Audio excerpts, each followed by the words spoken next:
Sebetulnya tadi disampaikan oleh Pak Arsad betul sekali ya. Jadi parameter yang pertama tentu kenapa orang mau berinvestasi di Indonesia nomor satu adalah karena tadi jumlah populasi kita, itu adalah pasar yang sangat besar dan tidak bisa diabaikan. Yang kedua adalah pertumbuhan ekonomi kita yang masih konsisten di atas 5%. Dan apalagi Presiden Prabowo berharap ini Indonesia bisa tumbuh sampai dengan 8%. Ini artinya bahwa peluang untuk para investor termasuk di Indonesia itu masih sangat baik dibandingkan dengan beberapa negara lain. Tinggal bagaimana kemudian kita menciptakan iklim investasi yang lebih baik buat para investor kita ini. Nah, ini juga perlu mungkin kami sampaikan ke para teman-teman sekalian bahwa di samping dari dana TARA yang diharapkan menjadi engine of growth, ya, tadi engine of growth dari sisi baik itu dari sisi investasi maupun dari sisi perbaikan pengelolaan tata kelola di BUMN kita. Walaupun BUMN tata kelola BUMN ini impact-nya nanti akan ke investasi, dan investasi itu dilakukan oleh dana TARA di sisi investmentnya. Nah, diharapkan investasi ini di samping kita mengharapkan investasi dari luar, dana TARA kemudian juga mampu melakukan investasi sendiri sesuai dengan rencana kerja yang sudah kita buat. Kita harapkan itu baik itu tadi dari sisi hilirisasi, kemudian kita melakukan waste to energy yang akan kita invest besar-besaran. Kenapa? Kita percaya bahwa sampah ini menjadi problem yang luar biasa bagi Indonesia. Di samping bisnis, kita juga melihat impact-nya cukup signifikan bagi bangsa kita. Ini hilirisasi menjadi fokus kita, kemudian juga waste to energy ini juga menjadi salah satu fokus kita tahun ini yang kita harapkan sudah mulai kita implementasikan. Nah, ini akan membuka lapangan pekerjaan yang cukup banyak bagi masyarakat Indonesia.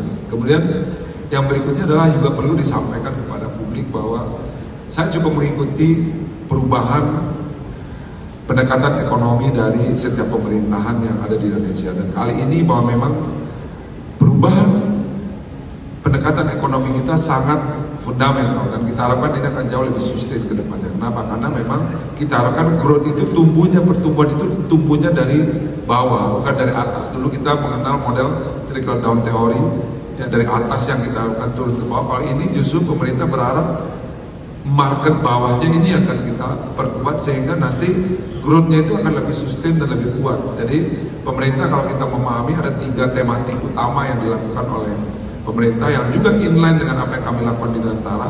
Yang pertama itu berkaitan dengan 3 ketahanan. Ini penting sekali sebetulnya masyarakat memahami apa sih behind daripada program-program yang dilakukan oleh pemerintah. Nomor 1 itu adalah mengenai ketahanan pangan. Bahwa kita believe pangan ini adalah salah satu hal yang paling penting dan fundamental bagi bangsa dimanapun. Karena itu pemerintah berupaya bahwa bagaimana kemudian Indonesia memiliki ketahanan pangan. Kalau kita lihat ada program-program dari pengembangan sawah, ya, kemudian juga distribusi pupuk yang diperkuat dan lain sebagainya, kemudian juga pembangunan koperasi merah putih. Ini tujuannya sebetulnya harus kita pahami, ini adalah keinginan kita membangun fundamental ekonomi yang kuat, tidak lagi ekonomi yang artifisial, yang hanya terkonsentrasi atas beberapa sektor aja. Selama ini Indonesia itu tumbuh kan hanya dari komoditi A, komoditi B, komoditi C, tapi kita tidak punya basis ekonomi yang kuat, kita tidak punya industrialisasi, kita tidak punya kekuatan ekonomi yang fundamental. Inilah yang dilakukan oleh pemerintah hari ini, itu betul-betul masuk ke sektor yang kita harapkan itu menjadi fundamental bagi pembangunan Indonesia ke depan. Satu, misalkan tadi kita bicara mengenai ketahanan pangan. Yang kedua adalah ketahanan energi. Bagaimana kita juga believe bahwa sebuah bangsa yang berdaulat itu harus memiliki ketahanan energi. Karena itu Nantara nanti juga akan invest di sektor-sektor yang sifatnya itu adalah mengurangi import kita. Sehingga harusnya bangsa berdaulat itu memiliki juga ketahanan energi. Bagaimana kemudian kita mengkonversi daya resources yang ada itu menjadi kita menurunkan import kita di sektor energi-energi yang tidak kita miliki. Misalkan kita akan ada program B40 dan lain sebagainya. Masyarakat juga harus memahami bahwa orientasi dari pemerintahan itu adalah bagaimana membangun fundamental ekonomi yang kuat. Yang ketiga adalah ketahanan sumber daya manusia. Ini juga penting dikomunikasikan dan dimiliki pemahaman oleh masyarakat. Ketahanan sumber daya manusia ini bahwa kita berkeyakinan bahwa bangsa itu harus memiliki manusia-manusia yang kuat, cerdas, dan juga berpengetahuan yang luas. Karena itu teman-teman bisa melihat programnya itu jelas. Kenapa ada MBG? Masalah implementasi menurut saya itu hal yang kedua, tetapi pemahaman mengenai fundamental adanya ini yang jauh lebih penting. Kalau implementasi kita bisa kritisi, kita bisa memberikan masukan, tapi kita harus yakin bahwa banyak rakyat kita, orang-orang anak kecil kita yang memang tidak berkecukupan secara gizi. Generasi apa yang akan kita ciptakan ke depan? Stunting dan lain sebagainya. Makanya programnya itu adalah terlepas dari implementasi yang masih perlu diperbaiki, tetapi itu adalah program ekonomi yang dilakukan oleh pemerintah dan juga ketahanan daripada sumber daya manusia yang impactnya juga menjadi engine of growth ekonomi di pedesaan dengan nanti ya supply-nya dilakukan oleh pemerintah desa contohnya. Yang kedua, sekolah rakyat. Kenapa pemerintah begitu berkeyakinan dan membuat sekolah rakyat? Karena kita yakin ketahanan sumber daya manusia ini adalah future daripada Indonesia. Gizinya cukup, pendidikannya cukup ya. Ini yang dilakukan sebetulnya oleh pemerintah. Nah inilah yang pemahaman ini juga penting. Lalu Danantara juga terlibat di dalam proses itu.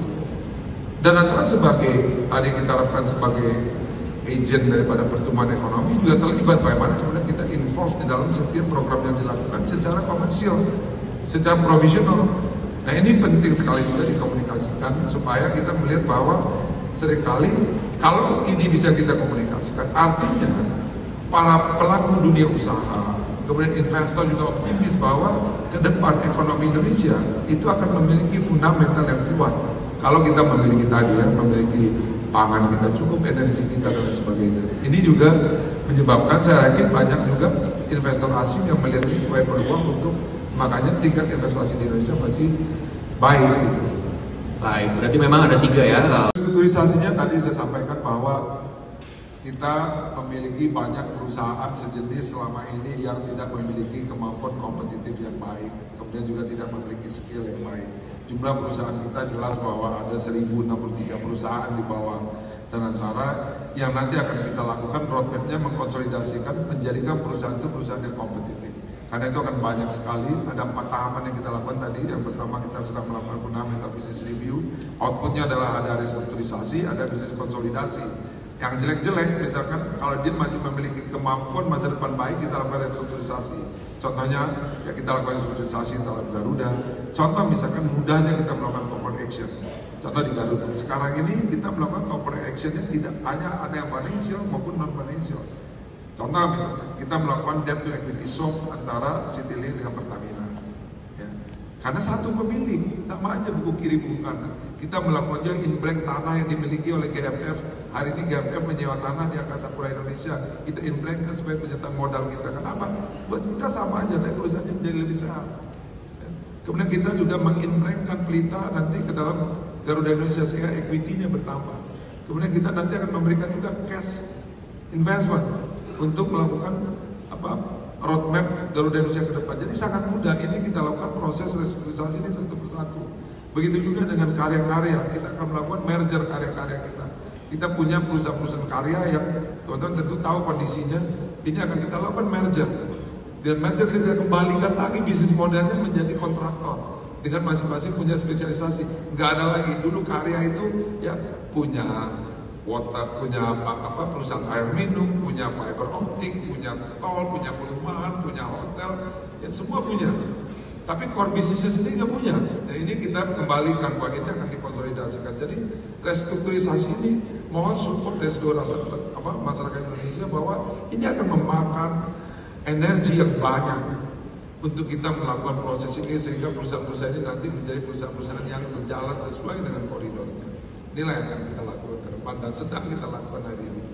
Wow, boleh sebutan yang meriahnya dulu dong.